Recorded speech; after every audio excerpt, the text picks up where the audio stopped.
Good morning. It's September 8th.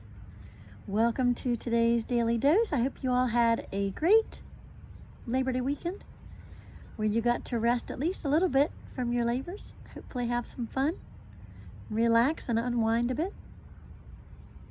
Today we are on Psalm 119, verses 65 through 72. You have dealt well with your servant, O Lord, according to your word. Teach me good judgment and knowledge, for I believe in your commandments. Before I was humbled, I went astray, but now I keep your word. You are good and do good. Teach me your statutes. The arrogant smear me with lies, but with my whole heart I keep your precepts. Their hearts are fat and gross, but I delight in your law. It is good for me that I was humbled, so that I might learn your statutes. The law of your mouth is better to me than thousands of gold and silver pieces.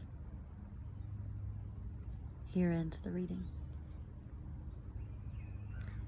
And the psalmist in this is obviously struggling with their relationship with another person who is spreading false things about them, gossiping about them, lying about them, slandering them.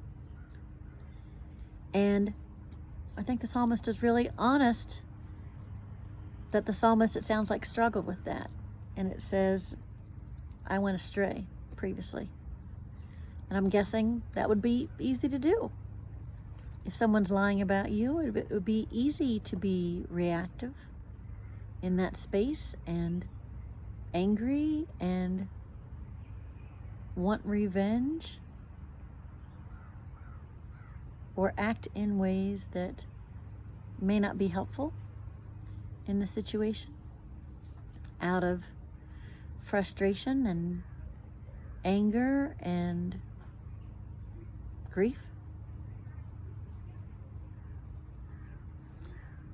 But I think it's great that what the psalmist eventually gets to is that experience humbled the psalmist, and they realized that God's ways are better than the ways that they might intentionally choose for themselves in their own going astray.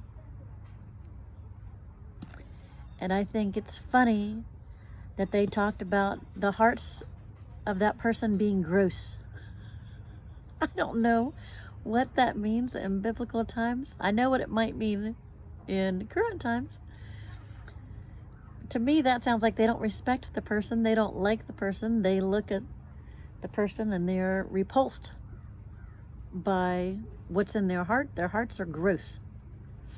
What they're focused on is gross. They don't like them as a person. And yet, they're still trying to acknowledge they don't like them and yet remain in what God calls them to do, which wouldn't be easy. But I appreciate their willingness to do that. And I notice also the preciousness, the value that they put on God's instructions, that they say, the law of your mouth is better than thousands of silver or gold pieces. It's not just valuable to them, it is precious. It's a treasure. It's something they seek and want and desire because it's so good and it's so helpful and it's so needed. So I thought for us today, that's a great thing to consider, is for whomever we're dealing with in our world today, whom we might look at and say, their heart is gross. Where can we seek direction from God so that we have good judgment in those interactions, knowledge of how to be in those interactions, knowing that God's wisdom and direction in our lives is a treasure that is worth every coin. Something for us to hold on to and for us to value God's perspective on even tough situations. So my prayers for you in that today. I hope you all have a great day. Take care. Bye-bye.